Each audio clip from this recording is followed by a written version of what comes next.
right, welcome back and thank you very much for joining us. ñu ngi leen di gërëmaat bu baax a baax di jaajëfalaat beneen yoon jaawel ñi nga xamante ni ñoo ñu gunge ci programme bi jaawel kon ni nga ko waxee compagnie doomi réew mi la ñu ngi def lu am solo ci réew mi su ko defee ñu leen di jaajëfal bu baax tamit di yëngu ci secteur yu bëree bëri ni nga ko waxee léegi incha allah dina ñëw ci ponk yu gën a fees ak standard newspaper bu balaa loolu dañ bëgg a am ki nga xamante ne mooy di acting national coordinator of Victim Center Mr. Keba Jom of course bu ñu ko amee ci line bi rek war a am few reaction ci ñoom seen gis-gis ci ñëwoon Jammeh bi and all that den ñu ñëw nag ci xibaar yi ci standard def ko jàngat Mr. Faye ñu ngi leen di nuyu bu baax I hope ne léegi nag ñoo dégga am na ñu bari ñu doon ànd ak ñoom but ci dama because dégguñu woon xam naa gisoon naa fi ñoom Mr. Seni ñoom Aïssa Manga ñoom Awa Diallo yëpp ñu ngi leen di nuyu bu baax a baax Mr. Faye ok mu ne léegi baax na thank you very much you know we apologize for that li xew noonu léegi xam nga yi fi machine moom ni ko ñoom waxee léegi du mën a ñàkk but it's good noonu na léegi everything is okay di nuyuwaat ñoom Modou Sanyang and everybody ñi ne woon ba pare fu jota some reasons xam naa ne dinañu dab ci kanam di nuyu xaarandi ñoom Oncle Sall ñoom Diagne Ngom ñoom Awa Diallo Rugi and all that Fatou Fiko from Nigeria gëj nañ koo dégg nag I hope ne mu ngi okay our minds and you know wishes are with you yeah if we have him that would be okay yeah tey dinañ wax ci li nga xamante ne moom mooy mbiri bay mi government am na luñ ci wax mbiri traite bi ñu génne nañ xaalis bu takku ñu ne ci luñ xayma teg ko ci taabal bi loolu dinañ ci ñëw xam naa ñëwaat ñaan dina ci sawar a wax but balaa loolu comme ni ma ko waxee bu gën a ñëw wax ci mbiri Victim Center quickly rek den ñu ñëwaat ci loolu mbon ñang balaa ñuy am Mr. Jom rek sa dafa mel ni depuis li nga xamante ne moom mooy président Barrow wax ci weekend bi a gis ne fan yi maa ngi fiil ne mbiri Jammeh mu ngi wàññeeku tuuti ci hype bu ci amoon xam naa dinañ am Victim Center léegi nii incha allah pour ñu xam ñoom tamit seen action bu ñu def surtout si standard lan moo ko waral ak fu mu nekk nii comme te weer bi daanaka 25 la te dafa mel ni ñëw bi moom dafa mel ni nekkaatul rek right now dafa mel ni gars yi ñeneen sax Jammeh ñëwut léegi so dafa mel ni daal gars government teg nañ tànk ci yëf yi jamono ji. waaw jërëjëf Amadou di jégalu gars yi si dog-dog bu amoon noonu mbiri xaaral la waaye gars yi defar nañ ko ñu ngi leen di jaajëfal si fàttaleegu ak bàyyi xel gi ñoom bu ñu ko bàyyi xel bi ko xam nga ñun pour ñu dégg ko dafa xaw a jafeñ because duñu am feedback ñun dañuy déggante ñu leen rek waaye ñoom ñoo ko mën a bàyyi xel ñu ngi leen di jaajëfal loolu spécial yi Mr. Faye ak ñeneen ñi nga xam ne bàyyi nañ ko xel comme noo waxee rek waaw loolu du ko jeexal gum nag loolu nekkatul luy jeex léegi def foog gars yi waxtaanee ko de waaw parce que ok nga baal ma ñu jël Mr. Jam hello asalaamaaleykum. waaleykum asalaam naka. alhamdulilah naka suba si. suba saa indi rek. bii ñu def ko bu gaaw rek xam naa ne yaa ngi war a dem ci beneen ndaje.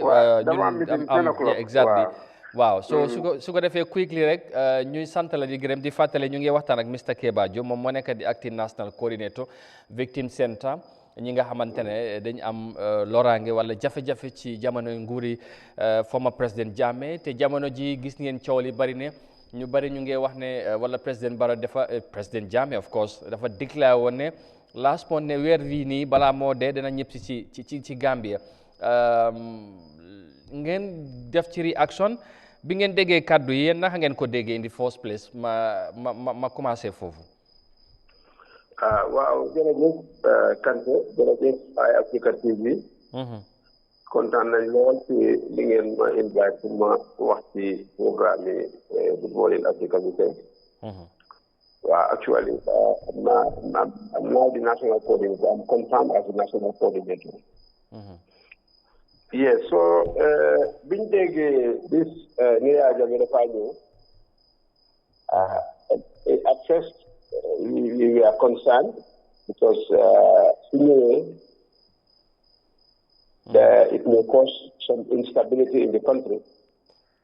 Because considering up still now there are factions of the APRC that are supporting Jammeh. Yes. And we've already heard them saying they are ready for anything. to make sure that Jammeh settles back in the country. Mm-hmm. While on the other hand, the government, yes, Jammeh is coming, he's coming, mm-hmm. but as soon as he arrives, he's going to be arrested. Mm-hmm. All right. So All that right. was assuring to the victims. It was assuring to the victims that yes, mm-hmm. if he comes in, he will definitely be arrested. Okay. All right. Yeah. Mr. Jammeh, like, if I may ask this one also, like, Jammeh says he wants to come, and we understand the victims also are demanding justice, that Jammeh should face justice for the alleged. Exactly. Yes. You can go ahead. Young Madega. Actually, Soko said no. On the other hand, it was a threat, the instability. Mm-hmm. While on the other hand, let's go come back to because never come to court need justice for the victims. Mm-hmm. Because over 200 victims were killed. Over 70 victims were forcefully disappeared. Mm-hmm. And a host of other victims were tortured, and some were raped, like especially women, forceful attacking women and raping them, so forth. So there are so many categories of victims already. Mm-hmm. For all these victims, they've been yearning for justice for their cases. Yes. So it would have been a good idea because already the government is setting up a hybrid court to try Yahya Jammeh. Mm-hmm. But had it been that he comes, it would have been easy. There will be nothing like negotiating with Equatorial Guinea to get him back to the country. Mm-hmm. It was just a matter of arresting him, prepare the courts, then try him immediately. Okay. So what is your view on of course on the manner in which the government is handling this situation apparently right now? Are you satisfied or disappointed in some quarters? Yeah, actually, looking at the government response, it's not bad because immediately he mentioned that he's coming. The government released a statement assuring victims and the general public that Jammeh has no right to come back without being tried for justice. Mm-hmm. So that was assuring on the side of the government. Because initially, when we had it as victims and the victim organization, our first intention was, why can't we make a statement? But when we consulted each other, the alliance of victim-led organizations, we decided that let's wait for the government and see what steps they will take before we put up a statement. So that very day, the statement came from the government, assuring everyone that things are under control, and as soon as Jammeh steps into the country, he's going to be arrested. So that was very assuring, and we had the confidence in the government. All right. Now, well, again, looking at things at this moment, Mr. Jammeh, like as you mentioned, the victims are seeking for justice, and of course, Jammeh have offered himself to return home, but apparently the government seems to be seems to not ready for that to happen at this point. And for others, Jammeh is now somehow, of course, offering himself for the opportunity to face justice. In terms of, commitment, or in terms of making sure that Jammeh faces justice, do you think the Gambian government is fully committed to that cause? Yeah, actually, I think the government is committed because already they are trying to set up a special prosecutor's office and also a hybrid court to try Yahya Jammeh and all the other perpetrators. So it's just like it's a process, and Jammeh coming at this point in time, without the courts being set up, would have caused some instability because what's going to happen is are they going to arrest and detain him and wait for the courts to be set up, or what? So all those things could have posed some challenges for the country, and at the same time pose challenges as far as the is concerned in the country. So I think his coming, the negotiated coming, when the courts are ready, everything is set for him to be tried, that's the time the government is going to request the Equatorial Guinea government to hand over Jammeh to face trial, to face justice in the country. So I think that will be the best manner, and that will not cause any instability. It is not going to cause any chaos, because according to the plans, the hybrid court is going to be organized outside the Gambia. So that means he's going to be tried outside of the jurisdiction of the country. So that alone guarantees the security of the nation. Okay. Yeah. Well, you are speaking on behalf of the victims. Do you think the victims would be comfortable Jammeh returning home at this point, or you may prefer him staying away, at least maybe for another year or more than that, or should he be tried outside this country before returning home? What do you think? I think we will be more comfortable with him being tried upon return, and that can only happen when the courts are set up and ready for his trial. So him coming now is going to cause a lot of instability. It's going to cause a lot of chaos in the country, and add to the pains of the victims. Because already the victims, most of the victims are waiting for their reparations. So in the fact that with people dying, just last 2 weeks, we lost 4 victims who had been waiting to receive their reparations. So it's really disheartening seeing people dying. At the same time, we are talking about justice, trying Yahya Jammeh to bringing Yahya Jammeh to justice. So what we would want the government to do is, we are appealing that they speed up the process. The entire process should be speed up.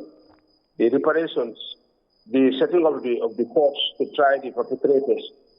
These are things that have happened years back. Definitely, the victims are not happy with the pace of the implementation of the dialogue recommendations.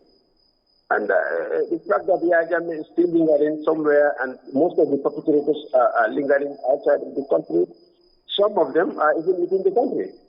So it's very disheartening for the victims. We are definitely we are not happy with it at all. All right. Maybe finally on Jammeh's issue, well, there has been contrasting reactions since he announced that he will be coming back this month to the country. And yes, do you think Jammeh's homecoming is a threat to the country's security? If so, why? Why do you think so? Actually, yes, it's a threat. Why it is a threat? Because considering that the APRC is still a strong party, although you have the APRC breakaway party belonging to Fabakary Tombong-Jatta and the others, and you have the North to Alliance. So that the faction there, if Jammeh's coming, could be a threat, because already the APRC is still in place. And you've seen what happened at the National Assembly last week. A National Assembly member was proposing to revoke the immunity that Yahya Jammeh has, so that he could be tried when he comes back. But the response from the Deputy Speaker, the Speaker, on that occasion, was, that has to be tabled at a later date, not at that very moment. So that shows the linkage. Maybe nobody knows when the Yahya Jammeh is still in touch with Fabakary Tombong-Jatta and co. Who knows? And he has the APRC North Alliance. Also, they announced that they are ready for everything. They are ready to die for Jammeh to see that he settles back in this country. That alone definitely is a threat. It was a threat, but thank God he's not coming. Okay. Well, as reported by the Standard newspaper recently, the governor of the central bank revealed that $1 million was raised from the sales of the former president. And upon that, revelations reacted to the news, expressing your dismay on the government expenditure of that money, and you feel you have been betrayed. And why such a reaction? Why do you think you have been betrayed by the government in that regard? Yeah, because when the TRRC was being set up, the government said they are going to give the TRRC $286 million for their operations and for reparations for the victims. And the promise was that money is going to come from the sale of Jammeh's assets. So could you imagine, for the 3 years that TRRC has been ongoing, only 50 million came from the government. And even that 50 million, some quarters are saying that it was a donation from Senegal. So it's like none of the $1.something billion from the realized from the sale of Jammeh assets has been pumped to the welfare of victims. Here we are still talking about reparation. The TRRC made a recommendation that a reparation commission should be established, and that has been established after 3 years. It was supposed to be established in 2022. It did not happen until 2025. And up to now, the victims are still waiting for reparations. So there's more disheartening than that. When we have $1 billion in the government coffers at the central bank, and the victims are still dying waiting for reparations. This is why we were so displeased, and we are not happy with what the government is doing, and we're definitely appealing for them to be more proactive and address the plight of victims, especially regarding reparations. Yes. All right. I know we'll have more time to discuss on this, probably subsequently, inshallah. But on a final note, now that you have expressed your disappointment or dismay as to what has happened, what do you intend to do next? Do you want to further engage the government as far as this issue is concerned, or do you have any other plan that you intend to do to make sure that your issues are being addressed, your concerns are being addressed by the government as soon as possible? We will continue to engage with the government. Now that we have an alliance of victim-led organizations composed of 8 victim-led organizations, we will have to see how we can approach the government to see how things can be fast-tracked. And how can we ensure that more money is allocated by the government for reparations. Because look at it, last year, like this year, the current year, the government allocated only $30 million for reparations. And that $30 million, 10 is for the operations of the commissioners and the secretariat, and $20 million is for the victims' trust fund. That is far less than what is required. And again, for next year, it's the same amount that they want to allocate for reparations. When will we put aside reparations with that little amount of money? When we have $1 billion allowance somewhere, definitely it's not fair to the victims, and we are appealing to the government to consider allocating more funds to the victim center and all the victims. Thank you. All right. Mr. Kebajom, the acting national coordinator of Victim Center, thank you very much for your time. Like I said, we'll hopefully have you in the studio to join us so we can have a wider conversation with regards to the welfare of the victims and, of course, reaction, should I say, further reaction on some of this latest development. And, of course, today's on the 25th November, and by the time the November ends, if Jammeh is not here, we can discuss about that and other issues as well. Thank you very much for your time, sir. Yeah, thank you so much. Thank you so much. All right. All right. Thank you. Jërëjëf ñu ngi ko gërëm bu baax Mr. Keba Jom, acting national coordinator of the Victim Center. He was reacting there to the much talked about home return of former President Jammeh into the country, and of course the $1 billion raised from the sales of the former president too, of which as you have just heard from him, they were disappointed somehow as to the manner in which those monies were spent, without them, in fact, benefiting a lot from the monies as they were promised by government. So they felt they were betrayed, but notwithstanding, they still have faith and hoping that the government will learn from that and eventually do the needful and support them as expected. So ko defee ñu ngi leen di gërëmaat bu baax moom ñaan ci tënk rek balaa ñoo move on dégg nga dañ gën a feddali seen taxawaay pour ñoom donte ne ci ñoomi Jammeh bi dafa mel ni ñoom beneen position lañ ci am donte ne coow li bari na comme ni nga ko waxee traite bi nga wax ne Jammeh ñëwam fii traite la dafa mel ni ñoom tamit loolu lañ moom noonu la ko gisee wala ñoom loolu lañ ko di gisee comme ni ma ko laajtee. And also more interestingly mooy ñoom bu ñu amee lu leen gënal mooy Jammeh warut a ñib si fii te fekk atte guñ ko dafa mel ni ñoom pare wuñ pour mu dellusiwaat ci réew mi right now te mel ni tamit position boobu la nguur gi jël of recent waaw jërëjëf ñu ngi koo jaajëfal Mr Jom parce que wax dëgg yàlla taxawaayam moom rafet na si mbootaay googu bu baax te yàgg na fa depuis bu yàgg 2017 yi doon am fële Westfield ak yëpp da nga ko dee gis mu génn seetaanul gars yi daal waaw xam naa ne fees na place bi waaw nag ñoom nag waxtaane jaama bi loolu is their opportunity because tey am na lu mu leen jural tey dem leen ba xam ne ndekete yow dajale woon nañ si mbiri jaame lu dem si $1 billion si te gisuñ si seen bopp kon ñoom waxtaanee jaame du doon lu leen soof because dina gën a tax ñu gën a fàttali nguur gi tam gën leen a bàyyi xel waaye na leen bàyyi xel bu baax si victime si seen ak seen yelaf ñu jox leen ko dem na ñëw na ñoom nag coow li dina tax comme ni ma la ko waxee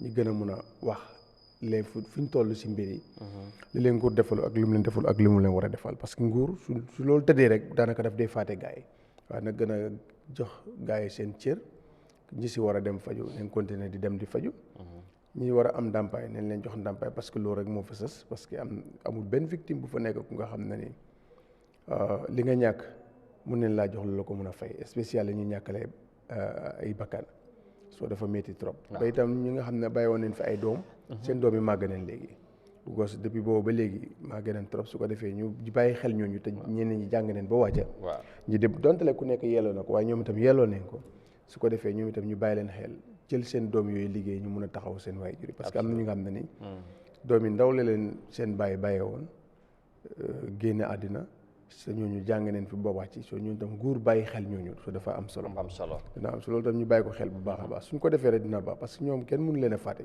moo tax coow bi ñoom dinañ si gis seen bopp parce que dina tax ñi gën a xam lu leer te xamee nañ si luñ si xamutoon te dinañ fàttali nguur te nguur warlu leen a fàtte so loolu rek moo si nekk ñoom seen advantage ba ñëw ak dikk ak yooyu noonu yi moom daanaka ay wax la rek te bañ yegg si incha allah am lu ci des ñoom dafa mel ni dinañ continuer di waxtaan ak nguur waaye tamit am ci yaakaar am nañ ci mbégteel doo ni yëf yi di doxee ba lu ci mënta am kon ni ma ko waxee dinañ am moo opportunity pour mu leen engage incha allah ci mbiri Jammeh ak ñoom seen issues yi nga xamante ne am nañ ko ak taxawaay bi nga léegoo-léeg boo leen dégloo nag duñ dee bëgg a xëj na joxoñ baaraam nguur gi torop waaye bu ñu waxee rek da nga xam ne kontaanuñ loolu moo am xam nga nguur moo leen war a doo jàppale waaw te ñoom lu ñu laajte nguur bari na ndàmpaay ak àtte te loolu mooy waree fi nguur te suñ tegee mbiri Jammeh si suuf nguur dafa nelewee loolu te ñoom waaw kon su yëngatoo seen opportunité la pour ñoom ñu yeewu si ñoom itam waaye moom mu ngi la ñuy nelaw tam tudde na sax mbiri Fabakary Tombong Jatta di speaker te ñoom dafa mel ni depuis lekkaloo boobu am diggante NPP ak APRC ci côté boobu dañ ci am problème loolu jàpp nañ ne xëy na loolu bokk na ci li nekk di drill process bi nga xamante ne nguur gi yéene buñ ci amoon moo tax caay nekk dañ koy tudd jàpp nañ ne loolu warutoon am surtout ñu demee ñu am Fabakary as the speaker am Sidi Njie as the deputy speaker ñoom jàpp ñooñu dañ jege woon Jammeh trop pour ñoom loolu nekkul lu leen gënal daal xëy na du ñàkk xëy na loolu moo tax ñu fiil ne yëf yaa ngi xala yéex ci doxalin bi waaw yëf yi moom yéex na te du gaaw wax dëgg gaaw moom dootu ko mën a def gos jéego yi ñu waroon a teg pour mu gaaw jéego yi dañ ko fàtte woon wax naa ne sax fi mu ne nii sax lu indi fàttaliku mooy li ñu fi waxaan mbiri Jammeh waaye daanaka amoon na time bu nga xam ne nit ñi fàtte woon nañ sax yëfi Jammeh si yeneen leen nekkoon ak si dëkk bi nu mel nga xam ne lijjanti bi mu ngi jafeeñ pour nga toog di war a lijjanti leneen sa number one problème yi li ngay dundee ak yooyu bu jëfee taree si yow nga koy dem di lijjanti yu bëri doo ko tal waaye responsabilité nguur la pour mu bàyyi xel ñooñu ak nu munta demee atte am na atte amut waaye ndàmpaay li nga xam ne daf ko séq ak ñoom loolu moom daf si war a taxaw pour ñu jox ñooñu ndàmpaay taxaw seen njaboot ñi si loru nga xam ne ñoom leen victime leen si seen jëmm dañ leen ko teg ba seen jëmm yëg ko te ñu nit faju ñooñu itam ñu bàyyi leen xel waaw ñu am njaboot comme ni ma la ko waxee si gannaaw ñu bàyyi xel seen njaboot parce que nag am nañ si ñu nga xam ne li leen dal léegi wala lu ñu dund bu seen papa yi doon dund du demee nii te loolu bari na si victime si bari xale yi màgg nañ bu man bu ñu demoon Westfield gisoon naa si ñu bari ñi ay doomi diw ñi doomi diw bu ñu ngi doon laajte man doon laaj ci gars yi gisoon ne di leet sax Sajin I think Fafanya kooku doomam war na nekk mag léegi war nañ jeexal school te bàyyi den ñooñu xale leen doon te gis naa ñi nga àndoon ak seen yaay ñaari xale yu góor so loolu daanaka léegi kër nijaay rek la ñoo am ak kër yaay mun na am sa kër yaay rek yaay moo seen ñaari parce que boo amee nijaay ji nga am ne loxoom dajul gannaaw du la mun a jàppale waaw xam na si ñu nga xam ne tam seetaan rek leen mun waaw so loolu nag nguur dafa war a jël responsibility famille yooyu nu mu munta demee si because boobu 11 la si la ñooñu ñàkk seen bakkan si amoon gu yéeme so xale yooyu jàngat ba wàcce war a di taxawal seen yaay di taxawal te njaboot yi bëri noonu leen te mu ngi wax ñu bëri ñu ngi ci am jafe-jafe loolu am na ñu nga xam ne sa jigéen leen am xëy na ñu mun leen sëy sa am ñu leen topp waxtaan nañ leen bàyyi xel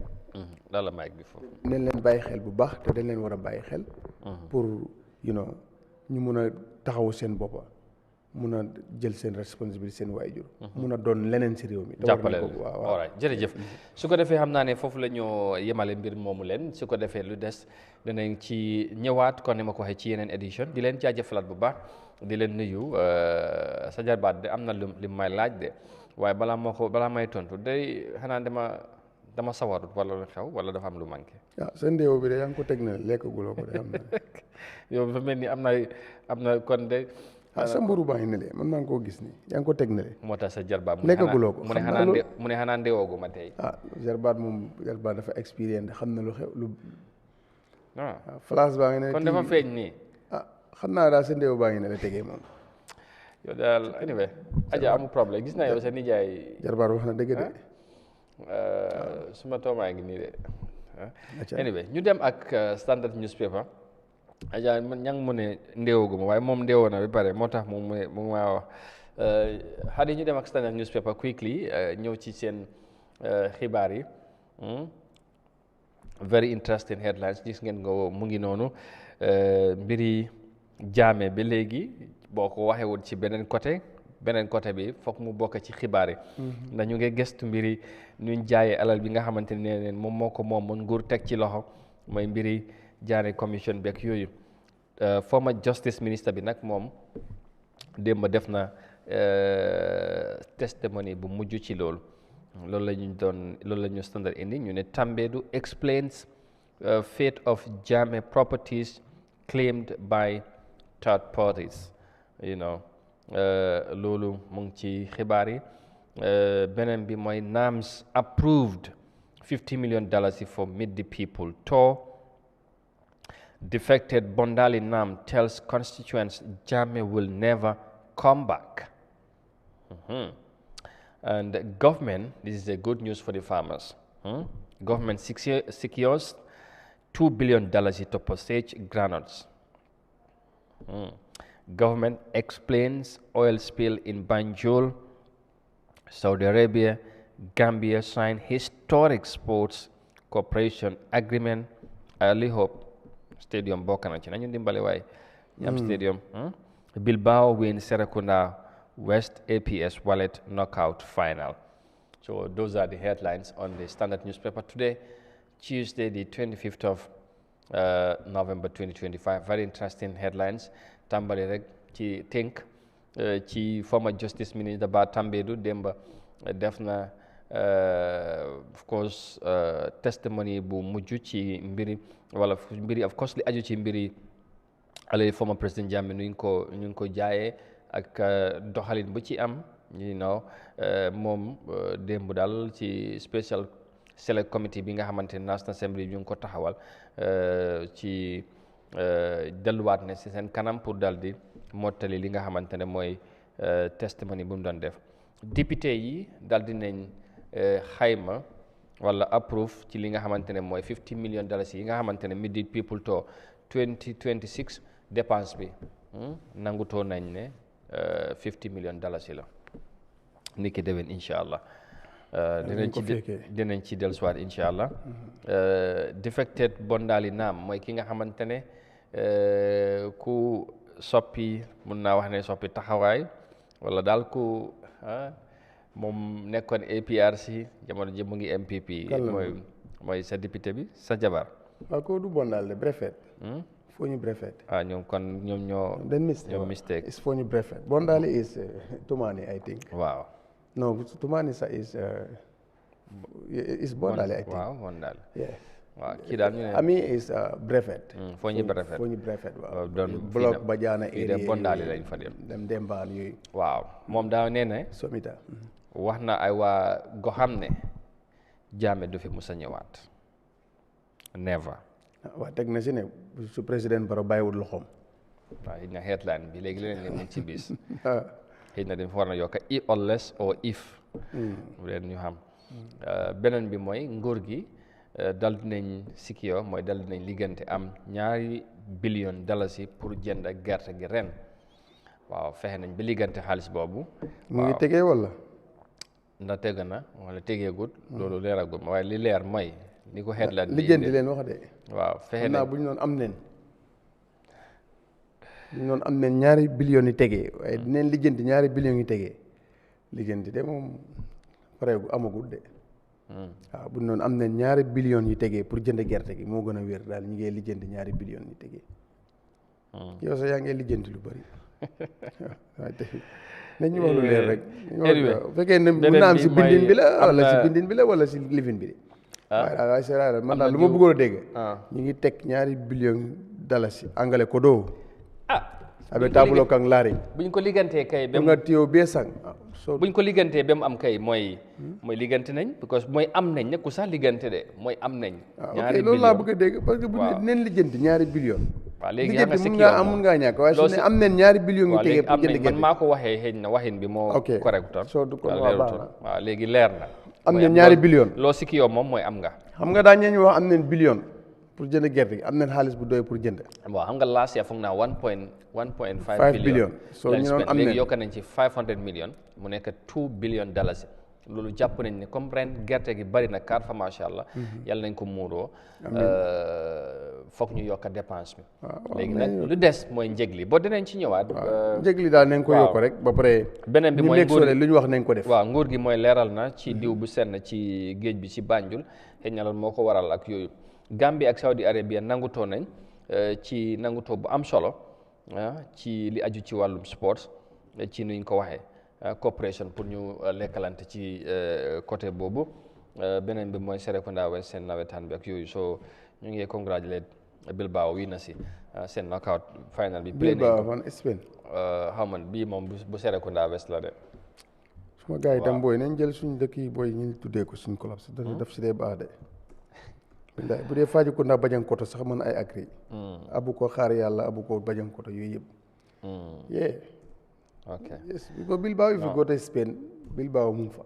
waaw ñu nawetaan moom dañ di am unique name. xam waaw dégg nga ñun fi bi si Jolaay sax ñu ngi am maan moom mënoo ko indi ba ëppale Manchester jaratu ko dina am neen indi lu ñu am gom suñ bopp daf si dee baax nag dëgg waaw ok daf si baax trop. alright léegi fan la ñoo tàmbalee man nañu mujjee mbiri gerte gi wala ñu dem si mbiri too bi ko too baa ngi am te nag président Barrow dafa war a tukki dem Morocco ci ndaje ci fukki waxtu ak benn la fi war a jógee ñi ko xibaar bi jógee State House waxee war na fa nekk dafa dakkal nga gum too bi dem xam naa ndaje bu am solo la léegi nag comme ci too boobu lañ war a wax sax gis nañ ci sax ñu ci nekk di wax nañ ci sax ñun sax ci yu bari ci affaire yi too bi dégg nañ ci opposition bi dégg nañ ci ñu faree nguur gi ku nekk jël nga sa position ci nuñ ko waxee li ci gën a am solo rek mooy wala li ci gën a xëj na liñ ci war a mën a waxtaane mooy dépense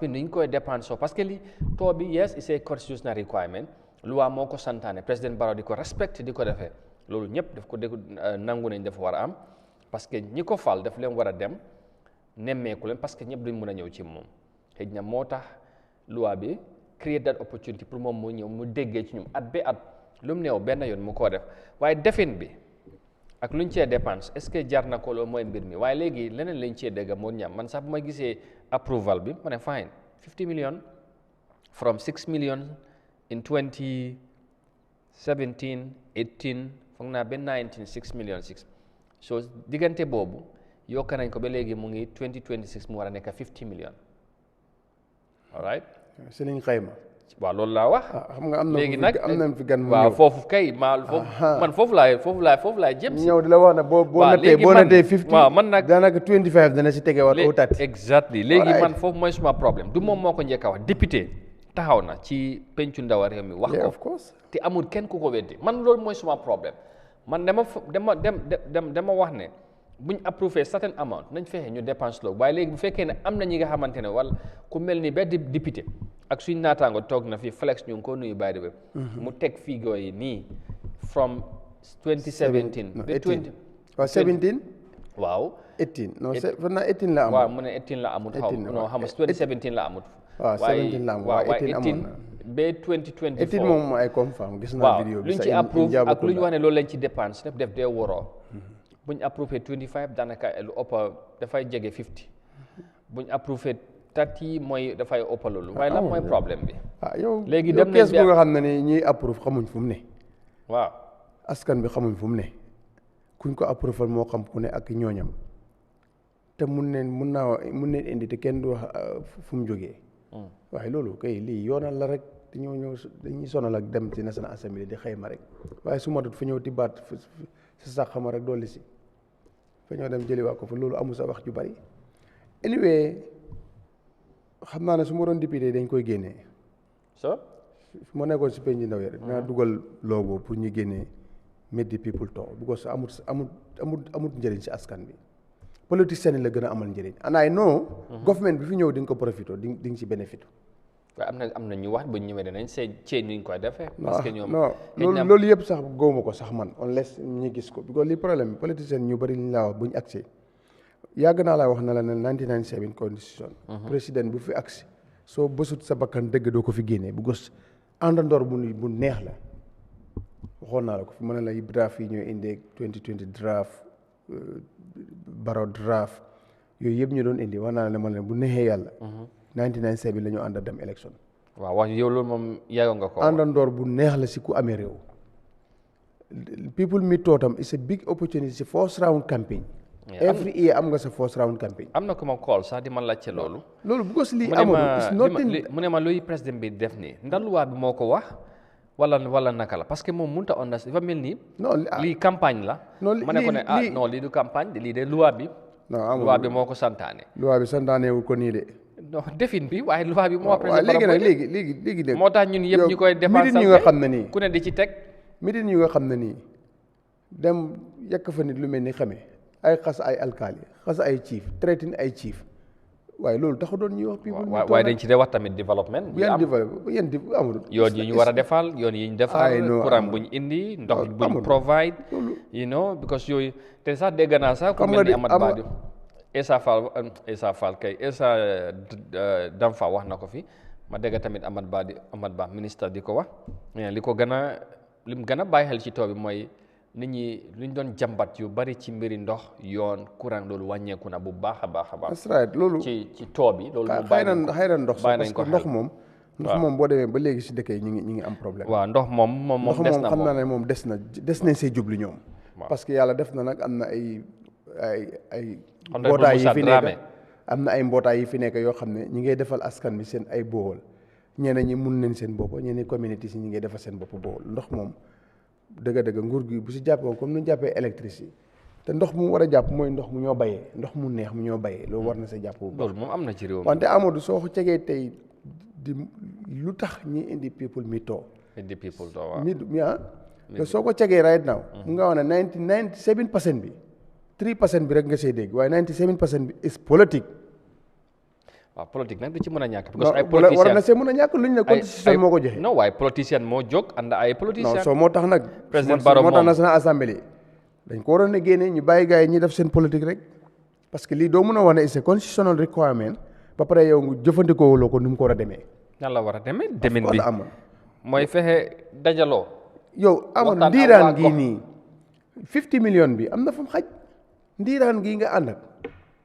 50 million bi ñu jaar na ko 2026 campagne di same ndiiraan ngay gis di same plateforme nothing du change asube yi dañ koy sol dem yëpp la ñoo sol dem yaay compagnie dem everybody dem constituent chairman jël seen moto campagne bi moom loolu ñun duñ ko dépense ñoom loolu seen problème loolu seen campagne loolu lan moo day change ak loolu ak lii moo tax jarul ñu see woon ay constituent requirement nangam is a demand mandate la nangam jaru ko because dara du day change so with ak si campagne xam nga soo gisee anaay non di nguur gi fi nekkoon sax noonu la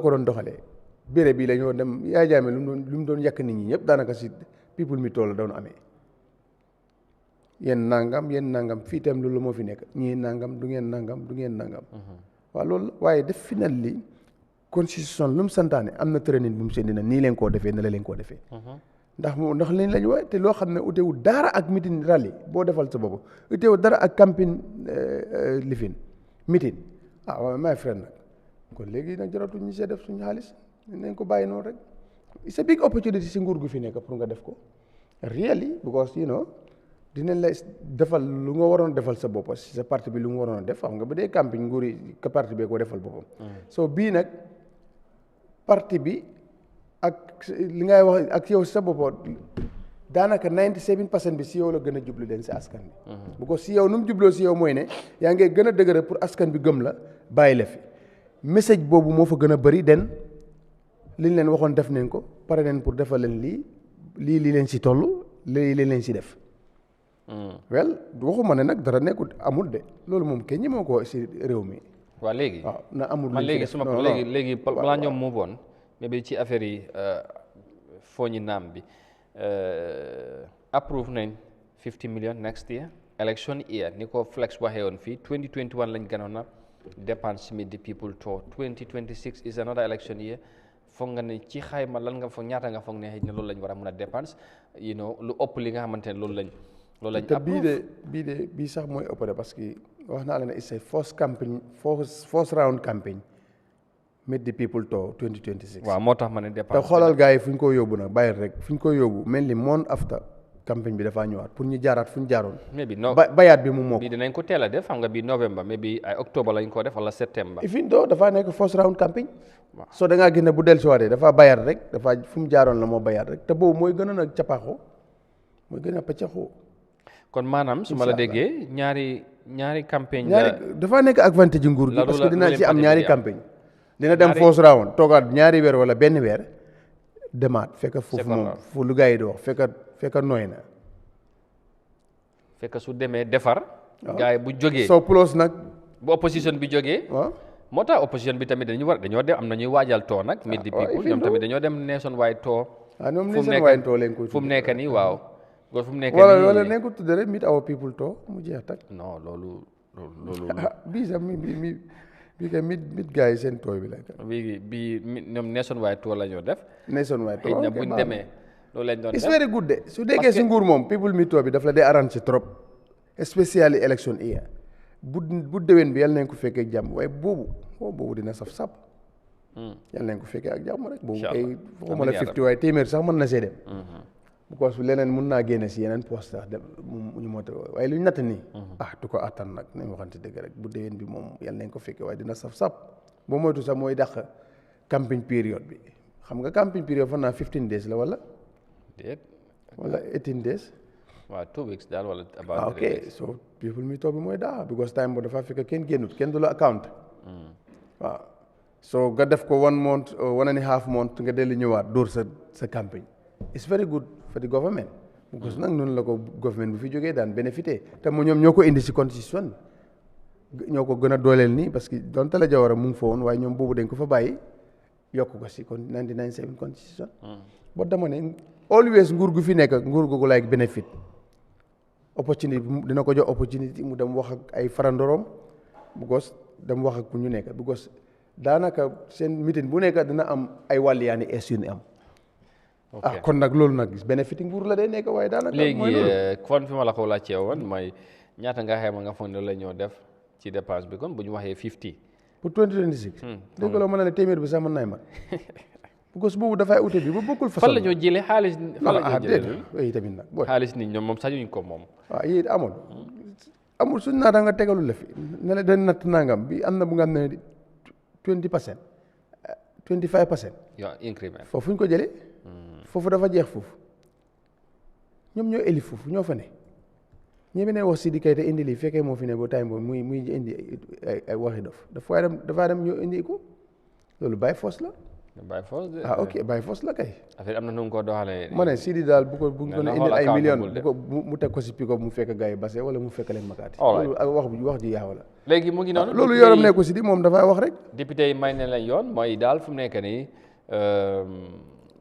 2026 incha allah 50 million lañ approval président bi mi di people to loolu moom léegi tegee nañ ko boor incha allah beneen bi mooy ñu wax ci mbiri politique bi tuuti of course ba loolu tamit ci too bi la sax ki nga xamante ne mooy député bu Fooñi Brefet comme noo ko waxee Ami Koli gaaral na ci ay kaddu moom jàpp ne former président Jammeh du musa ñëwaat xëy na xanaa former président Jammeh du mun a dellusiwaat ci réew mi xanaa président Barrow nangu loolu moom wax nañ ko waaye am na tamit yeneen kaddu yim ci toftal jur na polémique jur na yeneen réaction am na ñu ko ñaawlo jàpp na li mu wax ëpp na est-ce que tamit politique bi mun ñang jar na foofu ñëpp xam nañ ne ci APRC la nekk te moom sax fu mu nekk nii mun nañu wax ne former président Jammeh moom moo ko nominé pour mu nekk candidat boobu Noto Alliance ànd ak moom jàppale ko ba mu nekk député bot kaddu yi fi mu fekkee ne muuf na tey change na camp waaye dafa mel ni xalab la def est-ce que noonu la waroon a demee. est-ce que nag wax yi mel noonu suñ people mi di too leen ko waroon a déggee so that's people mi too. non waaye loolu moom moo ko wax kenn waxuloo ko. moom moo ko waaye dara. dafa neex ñu mu àndal. non du loolu de. neex ñam fekki. non. waaye si li nga ko waxee. responsabilité bi léegi fu mu moom ko la waxee si rali la ko waxee. non du rali la ko. si lan la ko waxee meet the people boo. ndax yooyu leen fa war a wax. non waaye kan moo ko wax loolu. non anaa ñu kay gos lii problème bi ay moromam waxuñ ko. non waaye loolu laa wax waaye kan moo ko wax loolu moom li mu wax. ma ne dara problème bi waaye dama la bëgg a wax ne rali la ko waxee wala people. non loolu doo ko mun a wax ne. non amul mënoon na ko wax ci rali mënoon na ko wax ci meet the people. non yow bu la joxee plateforme yow war a xam looy wax. amul kenn bu ñu wax ne yow soo taxawee li ngay wax. daf ko dafa dégg wax yi mel noonu bi foo mu ñëw dafa loolu aada la fa. dama laa laajte rek ndax. non li ma wax mooy motif people meet the people too dama lay laajte rek. waaye loolu du people meet di too loolu moo tax ma ne la this is lii is a political platform. whatever the case may be. waaye moom li mu wax loolu laa bëgg nga agree ba ak man ne. non foofu du ma ko agree. des na si yow waaye nit ñi seetaan xam nañ ne das di fact ne am na wax yi nga xam ne ni warutoon nekk si wax yi nga xam ne dañ ne. man constitution moo ko santaane. waaw loolu man dama ne. ñoom as a people's representative ñu ngi ñëw sa gox di fa meeting ñu jox la kàddu yow yaa xam loo war a wax moom am na lu bari. non déglu rek am na lu bari. xam naa fi nga bëgg a wax. waaw léegi waaye li mu wax nekkul guleet moom rek waxut ko. non waaye ni mu ko daanaka foo tourné si too bi yëpp loolu leen doon wax.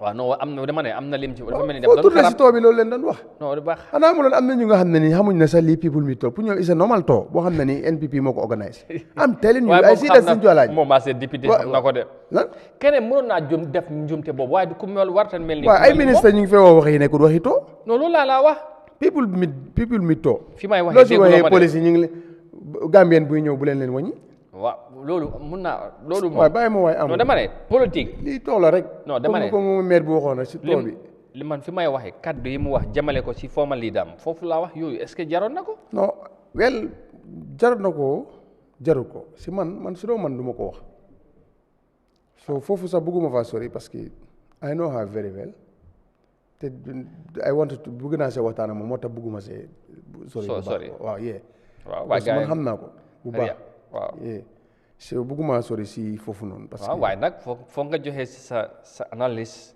maybe objectively xam nga bu dee keneen la ki nga xamante ne xamuloo ko noo cee jàngatee bii tamit noonu nga koo jàngatee lu des lu ma bëgg a jàngat li nga war a wax moom loolu leneen la bot li mu wax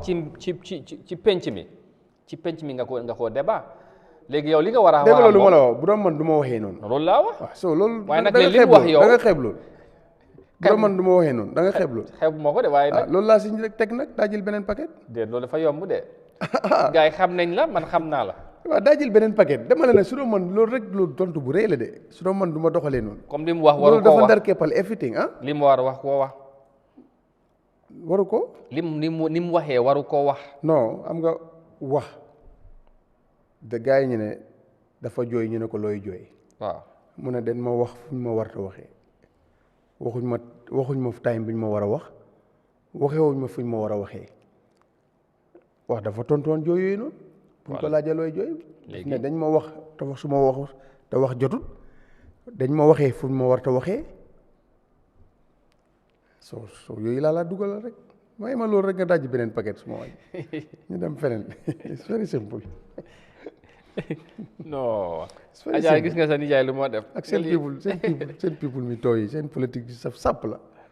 campagne sax du dee mel nii. saa yi nangu na loolu sa monsieur Diallo. Gambia situation today mu ne li nga wax am na de mu ne it's a political tour. you know yeah it's to many it's a political tour. but legitimately. APRC 22 years yi mu fi nekk lu mu fi def people mi tour the same thing. dara change moom tam the same Yahya Jammeh lu mu daan yekk gars yi yëpp si meeting yi yëpp si daanaka people mi toll ko na nga waxee. dem campagne waa dégg nga fii gars yi dañoo dem ci tour bi dañoo dem président Barrow dafa dem inspect development projects yu mu defar dem na fii ci bëree bëri. fi nga xamante ne dafa jóg visite. waaw loolu moom am nga loolu dem def ko. waaw loolu development la. waaw yes. waaw so am nga. mun naa la woon na sax politique moom waaye tamit mun naa la woon na si Yahya Jammeh sax président Barrow lu muy dem inspect sax mu Jammeh dem si géej bi. non Jammeh moom seet li mu daan def foofu lii mënut a ñàkk yow ñu la fay jóg. Jammeh ñaata weer ñaata fan nga jóg dem. at ba at nguur nekk fi nga jóg di wër réew amuloo benn foo def développement. loolu nguur ñeme ñu ko di. démb sax am na fuñ dem. loolu kay loolu nguur gu ko fi def. ci boori foog naa ne is it Jambanjeeli am na benn Gambien bu fa am poultry farm. xam nga foofu de musoon na faa dem. waaw foog naa nag. foofu musoon na faa dem. foofu yokkute am na fa de. waaw ñu mel noonu moom président Barrow. loolu dañu ci waroon a taxaw bu baax lu mu bari ci réew mi. mooy visite yi mu doon def. xam nga démb maa ngi déglu ñoom docteur Diagne ci benn rajo ñu ngi def programme wér-gu-yaram ñu ngi ko nuyu by the way. ok mun ñang réew mi ñun nu ñoo dundee sax c'est problème ci wàllum health wér-gu-yaram parce que xam nga docteur mu ne even dis mu ne li gën a bon ci ganaar yi ñoo dundee nii ci kii nii ganaar bu ñu def glace nga génnee ko ci glace ba pare. nga dem nga dugalaat ko tamit ci glace. ban glace. comme xam nga ci carton yi ñoo nekk xam nga dañ leen dee frozen dañ dem dee. ci conteneur yi. ci conteneur yi. waaw xam nga ci glace la day nekk. wala ñu koy jënd ci bitik yi nii xam nga dañ ko dee dégal ci fridge. mu moom sedd sometimes da ngaa dégg bu ne bitik nga fa ne li ñoo dóor fekk carton gi la ñoo fëgg noonu léegi kay mun nga see daw sax. xam nga réew mi fu ñu toll. léegi nag soo jëndee loolu ba pare yow soo si demee nga pese si ay kilo. wala nga jënd full carton nga ñëw dugal génne ko ci fridge boobu ñëw dugalaat ko. xëj na sa fridge nga teg ko foofu every day nga rocc wala every 2 days nga rocc benn lupa ñaari lupa comme noo koy defee nga cee toog. yow yaa tal rocc yow yaay rocc xam naa lu ma la waxal mooy ne because benn faalen bi lu ma waxoon rek bu mu nette ak jaañeen bi waa ji nettalee loolu. loolu dafa garaaw de mu ne health wise loolu baaxul mu ne gars yi nañ ñu dimbale nga diw gi soo ko am na faalen bi ma ko waxoon de ak faalen bi moo ko doon waxal waa ji mu ne ko nga diw gi la daal boo ko si frayé ba mu dooree.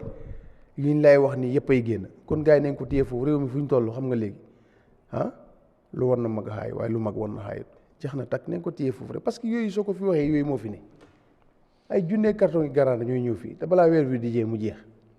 waaw léegi nañ ko daganal rek. ok all right dinañ ñëw wax ci. xam nga dem nañ jàmbak njéeri xaw ma loolu is under Ministry of Agriculture. na fexee lu ne jàmbak njéeri ne jaabang nekk yuuna nekk laatariya nekk tawta nekk birkaama ak feneen is better président bi jóg na fi gars yi dem fa kooku na leen 100,000 naka nen mun naay am nangam ren demaat neen fa dañ doon gis nag région bu mu dem ñu gis fa poultry bi yem noonu waaye fekk loolu amut dara amut pour mu leer benn boobu mënut a omletal gars yi lu ñu soxla fii mënut a soxla jaañeñe faale lu ñu boor a omelette benn poultry si réew mënu ko foog ñu xam ne ay doosin leen soxla si loolu xam ne lu ñu ñi def jëfandikoo réew bu mel ni Sénégal waaye fu loolu la ñoo dem dafa ndamoo naan ñoo doole li kii yooyu du dara waaye problème bi la neen dem dimbale loolu mu happen mu bari ñun dañ am problème in a sense lii suñ problème bi mooy tey bu fekkee réew bu mel ni Sénégal am 18 millions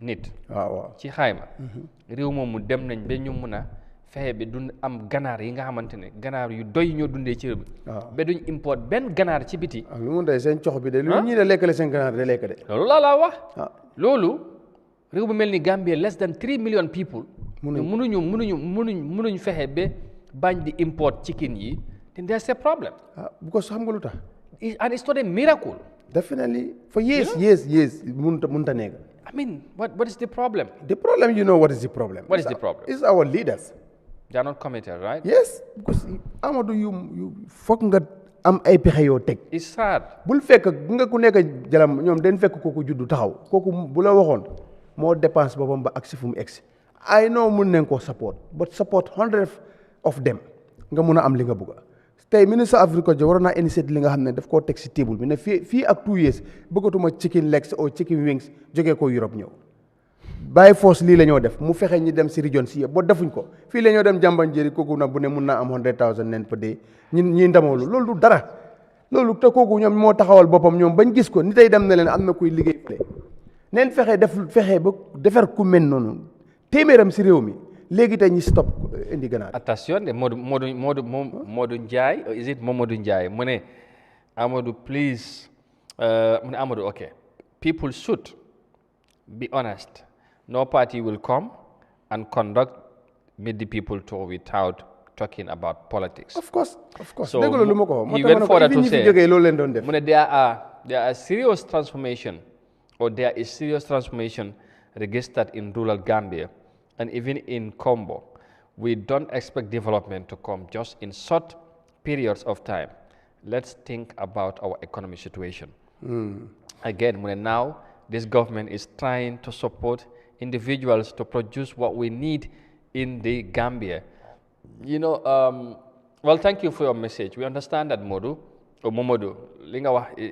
this is what the government also will tell us usually. You know, then you need definitely and all that. But you know the impact. Luñ def hanga tali yo def President Barrow ak noko mëna bañ so waxe tali ken du is visible and impact bi ñep ñu ko feel.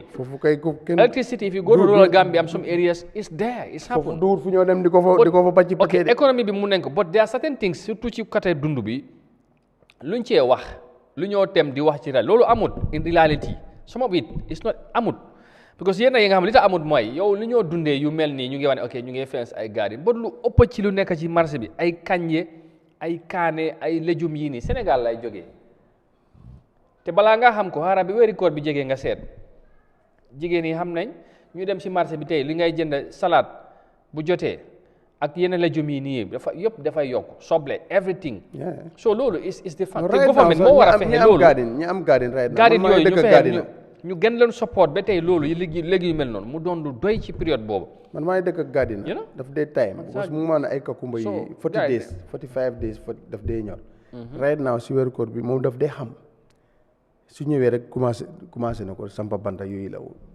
digge first 10 days si jaay na lim si dee jaay te daf si dee am lot of money waaye Amadou plan sin teg si agriculture plan yin teg si affaire yi mu ngaaw na daanaka livestock waaw dara doxul si te every day yaa ngi gis sa askan ñi ngi am coono si nu ñoo dundee every day ñu ngi koo jëggaani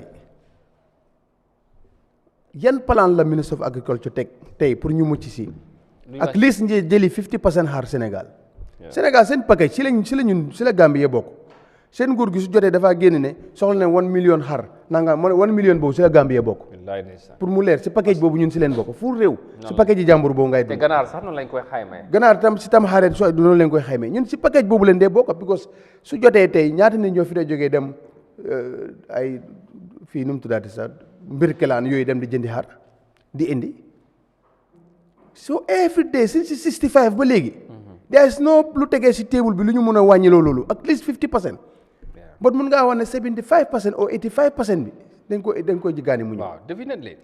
so léegi ba léegi mun la am plan boo teg ak li si nga use stati bi soo demee Serekunda fii nga gis moto yi taxaw di wàccee ay diikee ngay gis xam nga dañ ñu ngi ceeñ nomba léegi Sénégal am na ak yu mel waaye soo gisee flag bi da nga xam ne this is Sénégal is plate number waaw and even su fekkee moto Gambia sax waaye da nga xam ne lii jógee wut Gambia si soble suppeme pompiteer yëpp man am na benn période man keroog laa tiit ma gis moto bu jógee Sénégal di wàccee fi jën jigéen yi di ci buuxante man de man keroog ma ne noonu te loolu yàggul noonu de few 2-3 years ago definitely te time boobu ñu ngi doon wax ne side boobu dañ si fail non trop side boobu dañ si fail soo demee fu government bi def tey doone électricité si kaw gi kenn mënut a sul ker loolu mënut a nekk the government did a lot even su nekkee dañ ko African Development Bank dara nguuri Barrow la tombee te président Barrow sax te moom moo ko def développement yi waaw yooyu man bokkuma sax si ñi wanaan loolu di suñu xaalis ak nu mu mënta demee nguuram la tombee bu ñu ko saraxee bu ñu ko mayee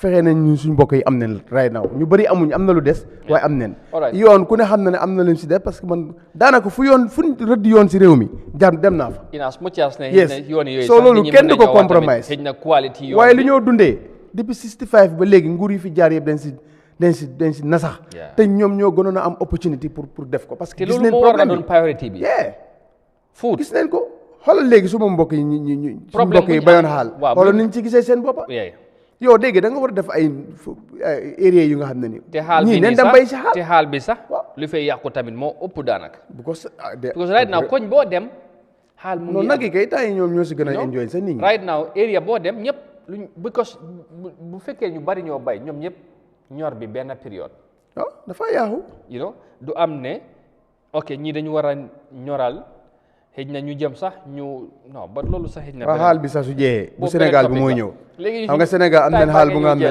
am nañ xaal yi yeneen xaal façon xaal ñu ne Abdoulaye Wade xam nga moo ko fi indi woon waaye si xaal yi ñu béy ñun su jeexee xaal boo fi gisaat Sénégal la jógee te Sénégal ñooñu ay compagnie ñoo ko fa nekk di béy compagnie yooyu da ngaa gis marocain Spanish ñu ngi fa dégg naa fii nii nu mu tuddaati sax si boori ñoom yi fii nii rek xam nga jokkaado la kay foofu noonu am na dëkki Sénégal si booda la ay marocain yoo xam ne ñu ngi fa am marocain ñu ngi fa am xam nga balaa nga di bay xaal saa yoo demee programme si hôtel yi nii da nga faa fekk even nord da nga faa fekk xaal ak everywhere ci ak yeneen xaal kay Gambia nga ko da ngay xam ne nag xaal yi nii jógee wut Gambia so that is man xaal man waa ngay waxtaan ak gars yi fi de indi xaal xam naa fu ñu ko dee jëlee Sénégal in Thiès yéen ñi dem fii xam nga dafa sori de fu ñu ko dee jëlee waaye si manqué sa da ngaa déggee moto ñi ngay dajale moto ñooñu nguur moo leen support ñi def ko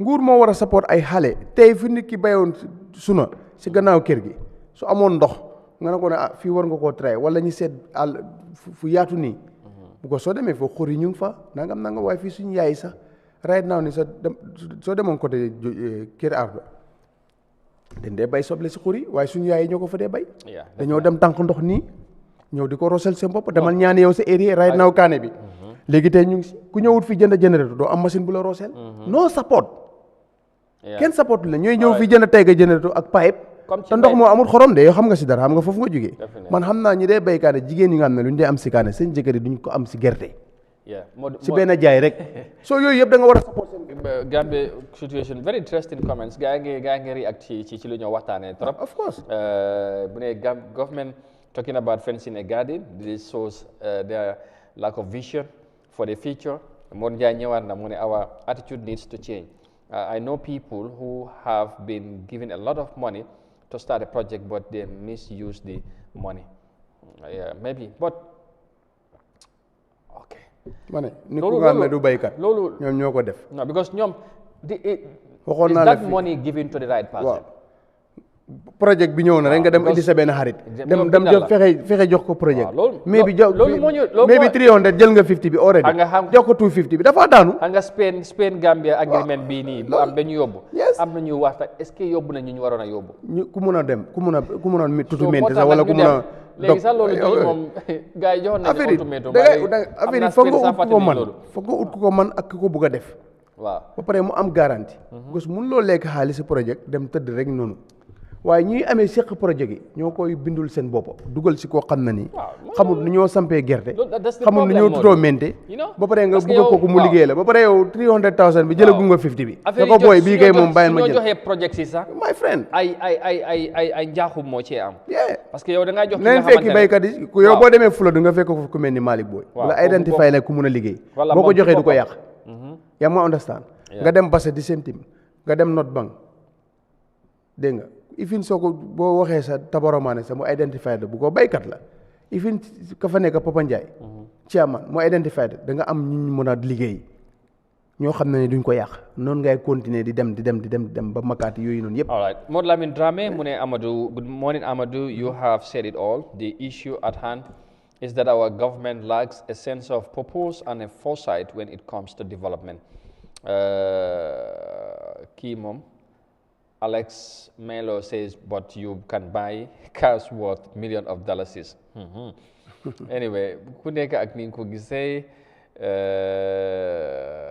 Munja again mu ne ok wax naa ci attitude bi the country should steer development since in 2018 but Burkina in just 4 years. Yeah xoolal Burkina man gis naa seen président bi Madi Cissé tamit mu ngi Sénégal. Madi jërëjëf. Diagne Ngom waaleykum salaam.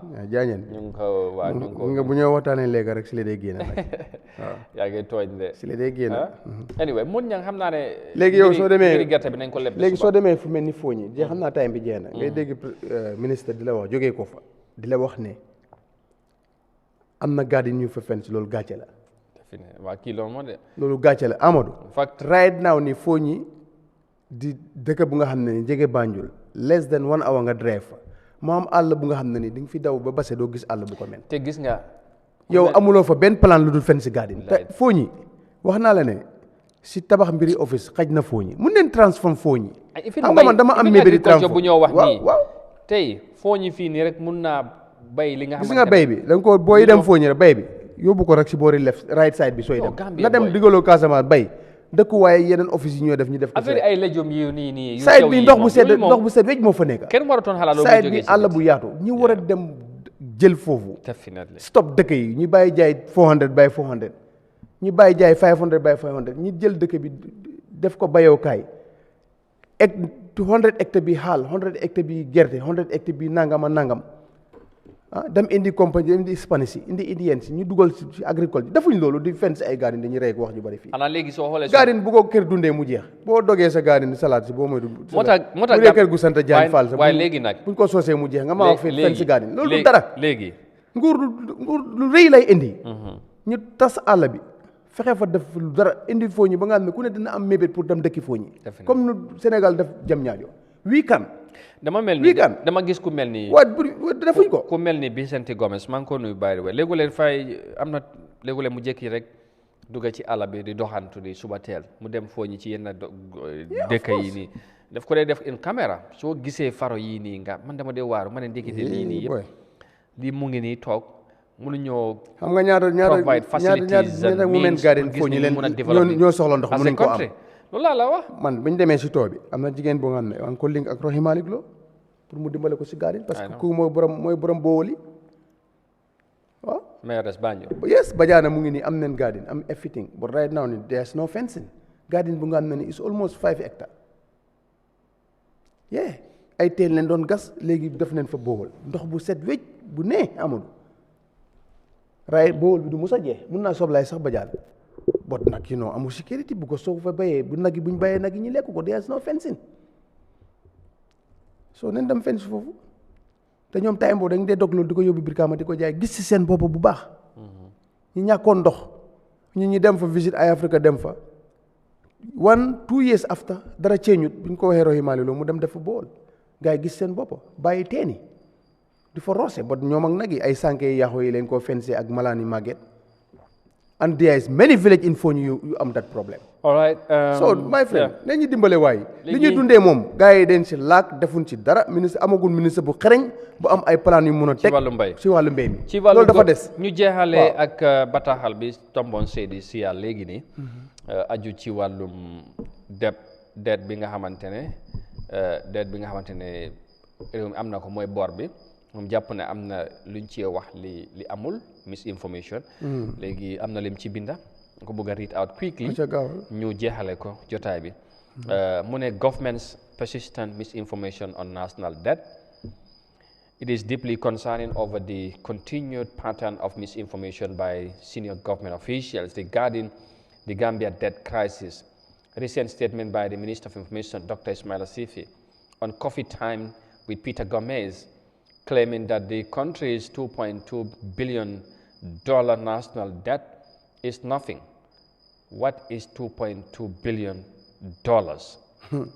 Are misleading and do not reflect the economic realities faced by Gambians. Now, Tombo went on to say, given the size of the Gambia's economy and its population, our economy is one of the most heavily indebted nations in the world relative to GDP and revenue capacity. To downplay this crisis is not only irresponsible, but also an attempt to mislead citizens who deserve the truth.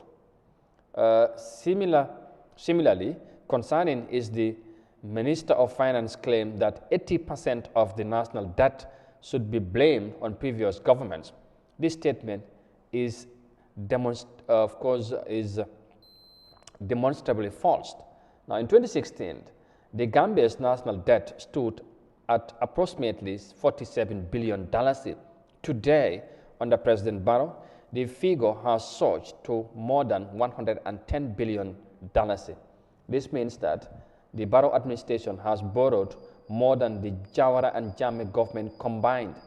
This is a historical fact that cannot be distorted by political messaging. While it is true that countries around the world borrow, responsible governments borrow to fund productive, transparent, and cost-effective projects. In contrast, the Barrow government has accumulated massive loans, often tied to overpriced, non-parity, or politically motivated projects that offer limited long-term benefits to citizens. The government must, one, stop misleading the public on the state of the economy, two, publish clear and transparent data on loan agreements, repayment terms, grants, and project outcomes, three, prioritize responsible borrowing focused on productive sectors that grow the economy and reduce poverty. Gambians deserve honesty, accountability, and leadership that respects their intelligence. The era of sugar-coating economy challenge must end, Tombon said. All right, so of course we're going to end the show right now with that. So no comment. Tombon non la ko gisee su ko defee Mod Ñang time bi jeex na takk jàpp Tombon tontu na ñaari ministre Mr. Ambassador waaw Mr. Ambassador géej na daw na media bi nag tay ci the former director of GRTS, the former ambassador, the former boss of AMRA, the former director of communication of UDP. You know, Jan Ngom mu ne this is heartbreaking. Yeah, definitely. ñu ko jaajëfal bu baax waaye Amadou xam naa ne dafa am lu ma la bëggoon rek waaw balaa time bi jeex xam nga kañ la ñoo muuf xadi dana wax de te bëgguma wax bi lifinam la ungulam la lii kañ lañ see jógee bàcc mi waaw gars yi ñu ne léegi ay machine am na de waaye ana machine ku ñu ko indi waaye nag government provide na ko waaw ku ñu indi machine keroog ba léegi banta bi la ñoo dóoree suñu gerte ba bàcc 2 billion bu ñu teg ñene moom la ñoo jëndee gerte yëpp ci lii lañ ba léegi nii leen ko paree nda pacam denti depuis kenn àdduna bi li fi ne ba léegi I think you people see kañ la ñoo jógee si lii waaw gars yi gis nañ ko léegi machine bi leen soxla nag tracteur yi indi pour bay waroon nañu indil machine yi itam ak machine yi bojj dugub moom am na waaye lii ba kañ buñ lekkaloon ñu mel ni Mr Sow foofu ñoom yàgg si mbay mi am ay bagage foofu ci léegi kon ñu mun ñoo dimbale ñu régler loolu war nañ génne si façon yi definitely xarala yi ees ñu ngi fi fekk génnewul si dañoo am problème yi dund te réew mi nag lu ko dundal waratoon a jafeñ de dund moom réew mu am suuf su baax am ndox mu neex waaye ba léegi non programme bu nga xam ne ni mu ngi si table bi bu mu mun a mbay dundal réew mi 3 months amul 3 months ay nga dégg ñuy bay soble nii yëpp 10 days ñu ne ko freex bu remarque yi Sénégal ñëw du dox de nañ si waxee waaye nañ fexe nuñ ko doxalee waaye yal nañu yàlla dimbale si ministre bu am agriculture bu xam lu muy def bu am pexe yi bari président bi jàppale ko ñu yaatal mbay mi yaatal yaram jur gi lekka luñ yaral suñ bopp lekka luñ moom bay ko dundee ko loolu daal fekk réew mi jubluwu si billions yi dañoo gën a sonn rek dañoo gën a bëri bor rek comme li fi tombam indi léegi dañ jublu si mbay mi waay waay bor bi arrivé jërëjëf waaw jox gars yi rendez-vous suba incha allah ba suba incha allah dinañ fi del si waat su neexee rabbi samaawaati wal ardi ak gan waxtaane réew mi incha allah jërëjëf Amadou merci beaucoup monsieur le directeur Modou Mohamed Niang di jaajëfal yéen ñu doon ànd ak ñun fi ngeen mënta nekk and of course ci interaction bi very interesting comments lii moom mooy doxal réew gis naa ñoom Famara Koli tamit ci Facebook bi ñu ngi ci du bëri di ci wax but anyway thank you very much ci seen ay réaction appreciate nañ ko bu baax a baax ku ne at noo ko gisee lii mooy démocratie that's why we create this sort of platform ku nekk mën a joxe sa xalaat ci réew mi we disagree for adi but the intention is Gambia pour am li nga xamante mooy gën ci ñëpp we deserve better as a country and as people yeah government bi mu ngee def but ndax lu ñoo def doy na ak yooyu foog comme ñun ñoo leen fa teg ñu leen di bàyyi xel moo tax toujours bu ñu fi nekk di discuss so jërë ngeen jëf thank you very much and we'll be back tomorrow inshallah for the midweek edition of the same program right here on Eyeafrica TV ñu ngi leen di gërëmaat bu baax a baax léegi Adja xaaral ma dem ndewoo ji nag comme nga ne ndax tey ndewoo ma of course waaye léegi moom mun naa dem ndewoo jërë ngeen jëfati ba suba ak jàmm inshallah have a lovely day bye bye